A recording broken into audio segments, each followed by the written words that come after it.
A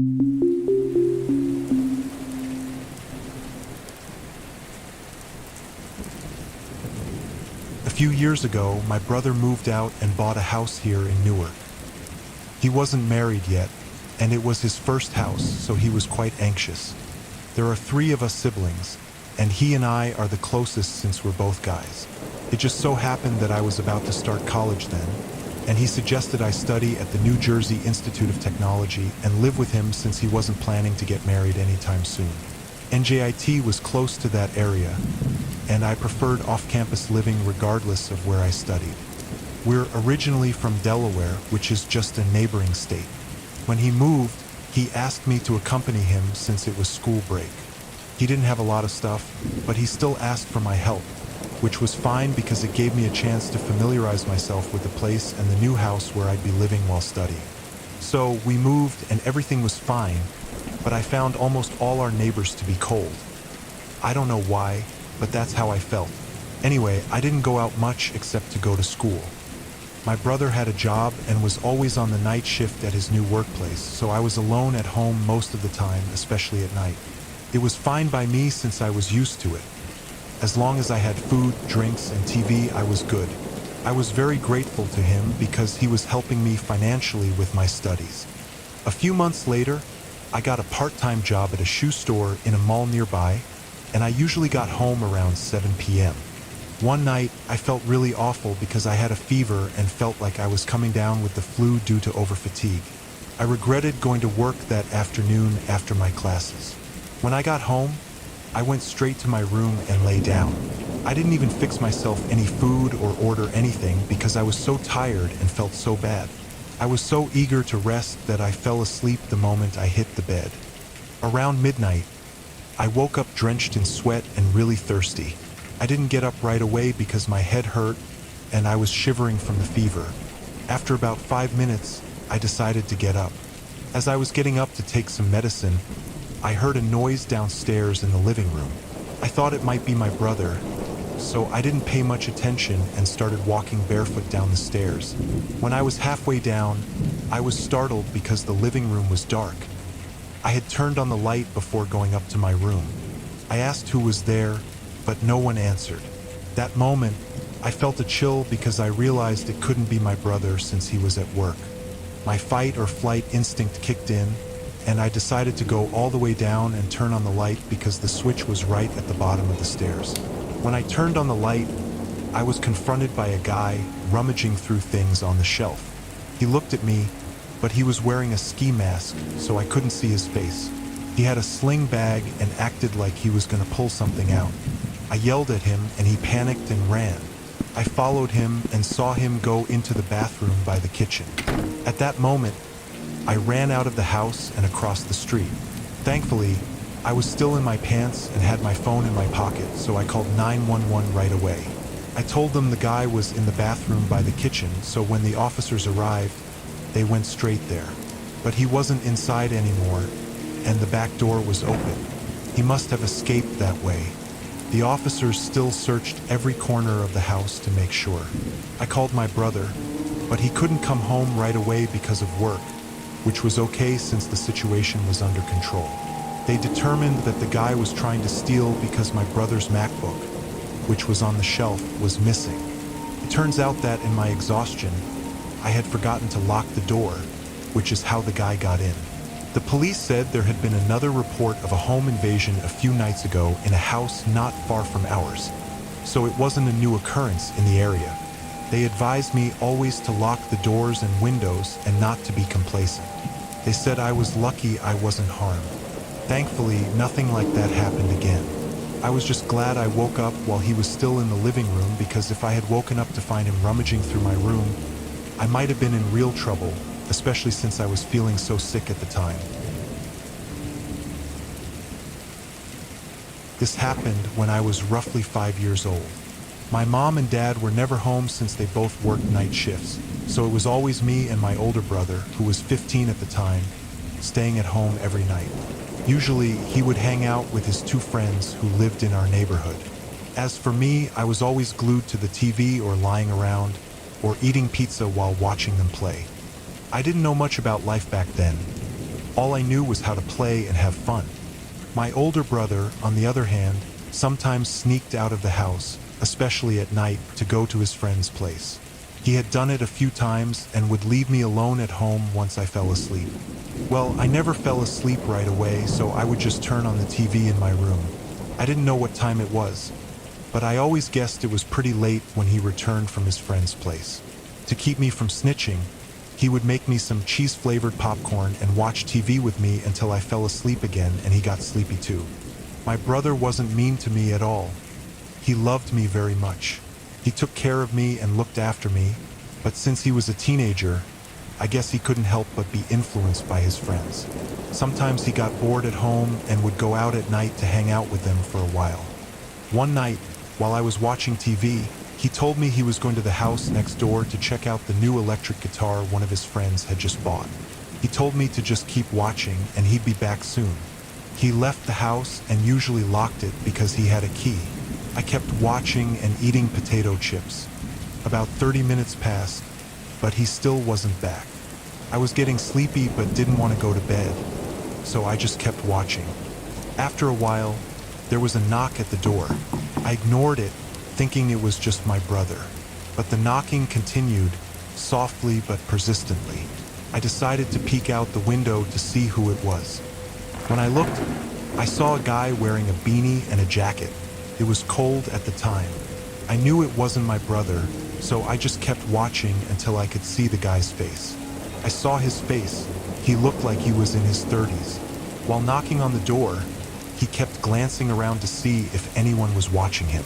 After a while, he started trying to open the door. He grabbed a rock and banged it against the knob, but he still couldn't open it. At that moment, I was terrified and on the verge of tears from panic. I don't know why, but the guy started walking around and soon went to the back of the house. I climbed down from the chair where I was peeking out the window and went to the kitchen. I peeked out while hiding half of my body behind the wall that separated the living room and the kitchen. I saw the doorknob in the kitchen slowly turn and open. The guy slowly entered and scanned the house. After a while, he saw me hiding and peeking at him. He gestured for me to come to him. I shook my head, terrified and about to cry. He pulled out 2 Chupa Chups lollipops from his pocket and said they were for me if I came over to him. He said we'd go find my brother, and he claimed to be my brother's friend. I didn't believe him and yelled, "Get out!" After a while, he started walking towards me and grabbed my arm. I was only 5 years old at the time, so I had no chance against him. His hands were huge, and he was practically dragging me out of the house. I cried and screamed, and in my panic, I just held onto the corner of the wall with all my strength to avoid being dragged away. After a while, the front door opened, and my brother came in with one of his friends. They were startled and started yelling. They shouted at the guy, and I ran towards them. I remember the guy trying to calm them down, saying, "Relax, bro, chill." But my brother and his friend were furious. The guy ran out the kitchen door and out the gate. My brother said he saw the guy speed away in a car.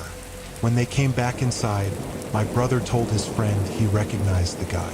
He said the guy had delivered pizza to us a few times at night, and his friend mentioned that the pizza they ate earlier at his house had been delivered by that same guy. He must have been a delivery guy from a nearby pizza joint. The guy probably knew it was just my brother and me at home and saw my brother hanging out next door. So he knew I was alone in the house and decided to come over with bad intentions. Long story short, my parents filed a report about what the guy had done, and as far as I remember, the police apprehended him after a few days.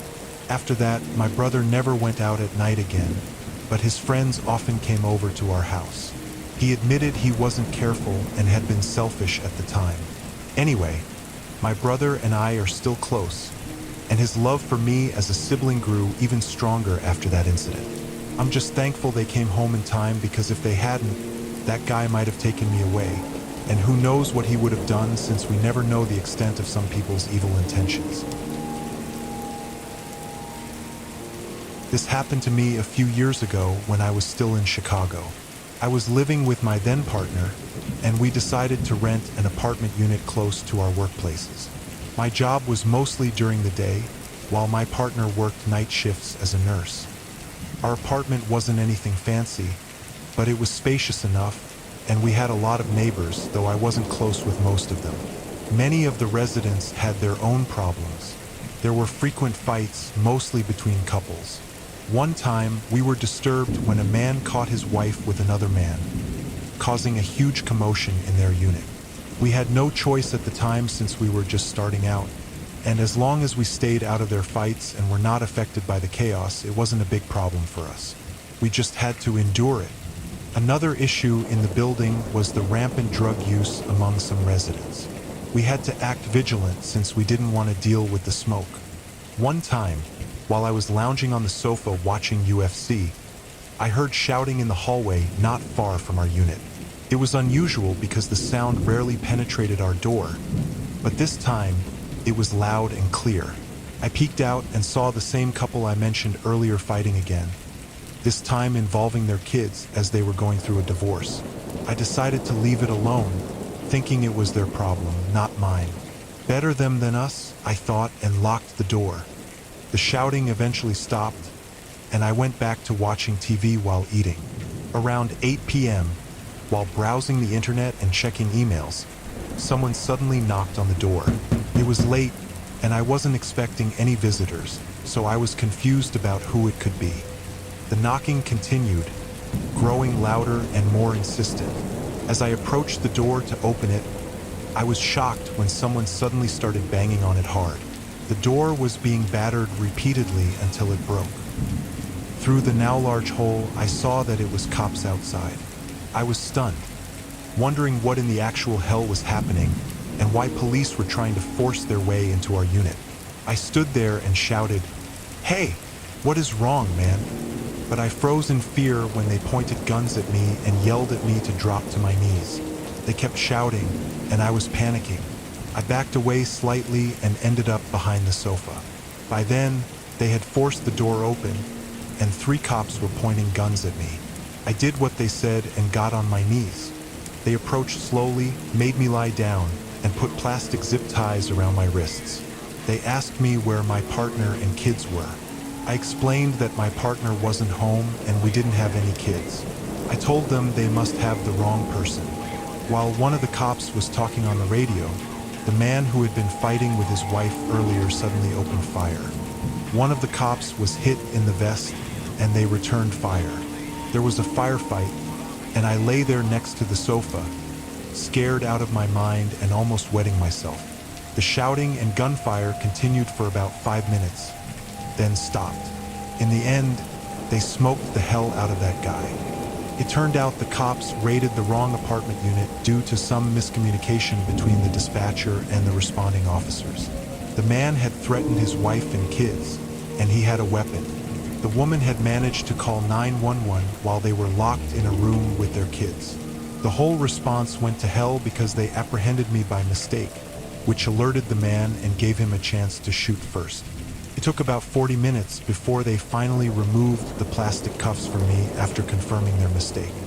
I was humiliated and almost cried from frustration and fear. I couldn't believe what had happened, and I didn't even get an apology from the cops. It left me severely traumatized and with a significant distrust of the police. After that incident, we lived there for almost 4 more years before my partner and I separated in 2017. I still can't fully process that such a thing could happen in this country. I just hope it never happens to me or anyone else again. I'm thankful nothing worse happened to me, and at least the cops remained somewhat calm. Before I start about this experience, I just want to clarify that I'm not stupid or anything. I don't have hallucinations or mental issues. This is a genuine experience and it's ongoing. It's about my new apartment that I recently bought here in West Sussex. I don't know, man, but I'm so frustrated and scared at the same time as these frequent experiences continue to haunt me. I bought the apartment, which is a historical conversion, at a very reasonable price. It was supposed to go to my old man, but when it came time to pay, he lost interest.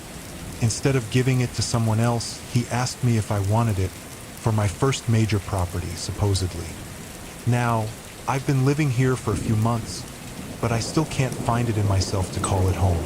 I usually work from morning until afternoon, and I don't work weekends, so I'm always here at home.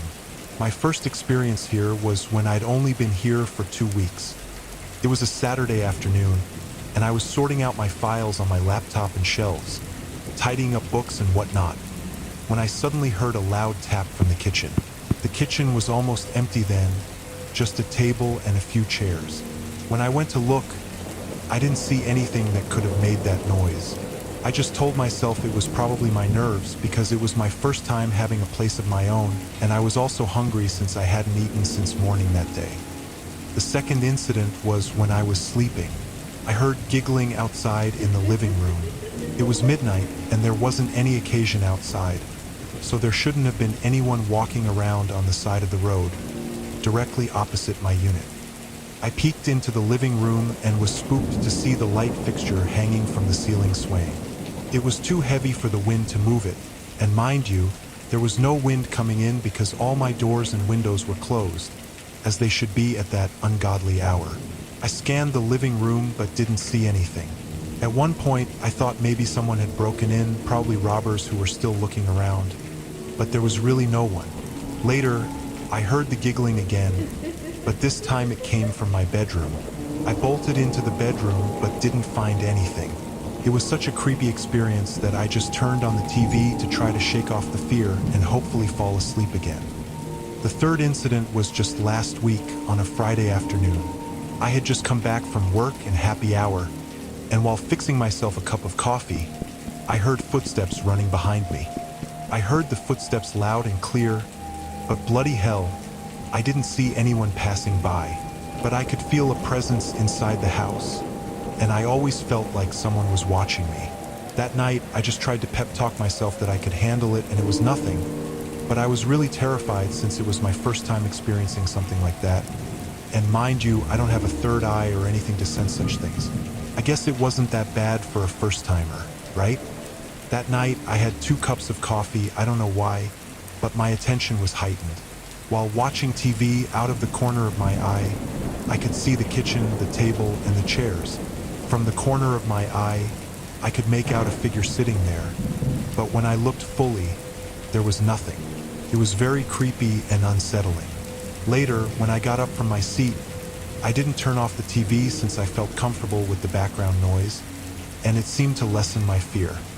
While I was doing something in the kitchen, the TV suddenly turned off. Of course, I was scared, so I went to check it and turned it back on, as if I was trying to defy whoever was in the house messing with me. When I returned to the kitchen, I was startled to see that the 2 chairs were stacked on top of each other. They were piled one on top of the other, and I couldn't remember doing that or any reason why I would. At that moment, I went out and stayed the night at my brother's house not far from my area, and he was there with his fiancée. I just told him that that night I didn't feel like sleeping alone and that I was bored at home. I didn't tell him the real reason, and I knew he wouldn't believe me. He just told me to make myself at home and offered me some food. I ended up sleeping on his sofa, which I didn't mind, even though I wasn't very comfortable sleeping because it was a Saturday the next day. The next day, I called my mom and told her about it, but she said it was just due to my fatigue, and she said it might be time for me to invite my girlfriend to live with me. Although we haven't thought about that yet, I think I'll consider it in the near future. But I don't know, man. What should I do about the place?